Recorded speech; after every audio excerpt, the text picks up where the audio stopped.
تحقيق استقصائي لصحيفة دي دبليو الألمانية عن غرفة عمليات الجيوش الإلكترونية يديرها إعلام الحشد الشعبي. التحقيق الألماني ذكر أن هيئة إعلام الحشد تدفع لأشخاص مبالغ تتراوح بين $20 إلى $100 مقابل الترويج لادعاءات زائفة على طائفة عراقية لتجريمها، إضافة إلى الترويج لتجريم الحكومة السورية الجديدة. كلاب وذيول إيران وملال إيران أنا بعرف إنكم رخاص وزبالة ما خلق الله من بشر، بس ما توقعت لهالدرجة. من 20 ل $100 لك هذا حقك؟ لك هذا حقك؟ بايع وطنك وبايع ضميرك وبايع إنسانيتك وبايع ذمتك بين 20 ل $100. لك العمى ما أرخصك.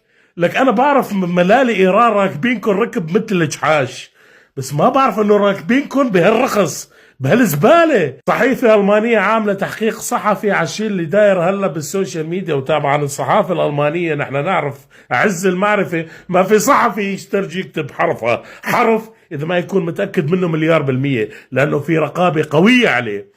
عاملين قال والله الحشد الشيطي وكلاب إيران وملال إيران موظفين شوية زبالات على السوشيال ميديا وعم يعطوهم بين 20 و $100 لحتى يروجوا أخبار زائفة وكاذبة ضد طائفة معينة بالعراق وضد الحكومة السورية الجديدة. عما ما أرخصكم وما أزنخكم. نحن أحرار سوريا، أصحاب الثورة السورية، نحن خبراء فيكم.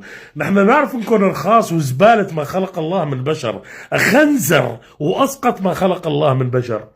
بس والله مو لهالدرجة مو لهالدرجة كنا متوقعين إنكم رخاص، يعني بايعين وطنكم وضميركم ومبادئكم وذمتكم بين 20 و $100. يعني خلاصة ما بدي يقوله بنهاية الفيديو اللي تبي عليكم يا زبالة البشر، لك تبي وبس.